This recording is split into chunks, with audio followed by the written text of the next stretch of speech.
আমার পোষা কুকুরকে, পোষা বিড়ালকে আমি ভ্যাকসিন দিয়ে রেখেছি, নিশ্চয়ই খুব ভালো করেছেন, সেটা তার প্রোটেকশনের জন্য। সেই প্রোটেকশনটা আপনার শরীরে ব্লুটুথ বা শেয়ারিট দিয়ে আসবে না, হয় না, এটা কোনোদিন হয় না। যেটা আপনাকে ভাবতে হবে, আপনি যদি ওদিক থেকে নিশ্চিন্ত থাকতে চান যে আমার ওকে ভ্যাকসিন দেওয়া আছে অতএব আমি নিশ্চিন্ত, ওই পশুটির রক্ত পরীক্ষা করিয়ে তার শরীরে অ্যান্টিরেবিস অ্যান্টিবডি লেভেলটা মাপতে হবে।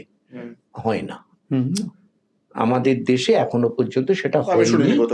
হয়তো কোনো ভেটেরিনারি ইনস্টিটিউটে হয়েছে, সেটা কিন্তু সাধারণ জনসাধারণের জন্য বাস্তবে হয় না, হয় না।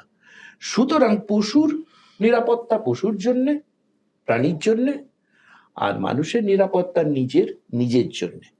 তবে আমি সাজেস্ট করব, যারাই পশু প্রেমিক তারা বাড়িতে পশু রাখুন বা রাস্তার স্ট্রে ডগ, স্ট্রে ক্যাটকে যত্ন করুন, খেতে দিন, তারা নিজের প্রোটেকশনটা আগে নেবেন। এই নিজের প্রোটেকশনটা নেওয়া থাকলে, এবং এই যে ট্রেন্ড যেটা বলে সামাজিক, এই যে প্রথাটা তৈরি হলে ভবিষ্যতে অনেক মানুষের মৃত্যু আমরা আটকাতে পারবো।